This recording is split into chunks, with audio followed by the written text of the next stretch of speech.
Ինչպես վաղօրոք հայտնել էր Կենտրոնական ընտրական հանձնաժողովն, այսօրվանից մայիսի 8-ից մեկնարկում է նախընտրական քարոզարշավը։ Հունիսի 7-ին սպասող համապետական ընտրություններին մասնակցող 19 քաղաքական ուժերը այսօրվանից շրջելու են տարբեր համայնքներում, ներկայացնելու իրենց նախընտրական ծրագրերը, հիմնական նպատակները, գաղափարներն ու ռազմավարական ուղին։ Բոլոր սոցիալական հարցումները ցույց են տալիս, որ այս պահին առաջատարը 4 ուժ է՝ Քաղաքացիական պայմանագիր կուսակցություն, Ուժեղ Հայաստան կուսակցություն, Հայաստան դաշինքը և Առաջարկ Հայաստանին քաղաքական ուժը։ Ակնհայտ է նաև այն, որ հունիսի 7-ին Հայաստանի Հանրապետությունում իշխանափոխության հասնելու ռեալ հնարավորություն ունի միայն ազգային բարերար Սամվել Կարապետյանի առաջնորդած Ուժեղ Հայաստանը և բնական է, որ գործող իշխանությունը գիտակցում է այս վտանգը։ Այս ամենին զուգահեռ մենք պարբերաբար հակակոռուպցիոն կոմիտեի ձայնագրությունները գաղտնալսումների հրապարակումների մասին ենք տեղեկանում, ըստ որի Ուժեղ Հայաստան կուսակցության անդամները զբաղվում են ընտրակաշառքով։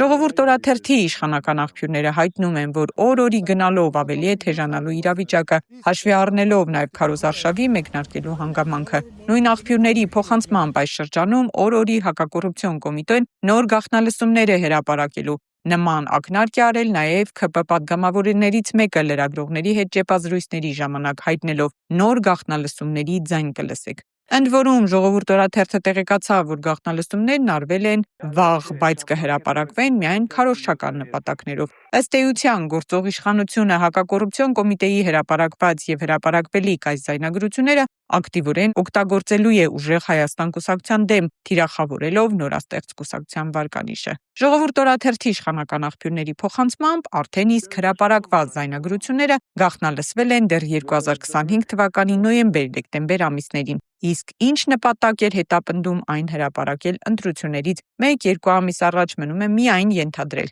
Սակայն փաստ է, որ այս պահին գործող իշխանության հիմնական մրցակիցը ազգային բարերար Սամվել Կարապետյանի առաջնորդած նորաստեղծ Ուժեղ Հայաստան կուսակցությունն է։ Նրանք բոլորով կատաղի պայքար են տանում հենց այս ուժի դեմ։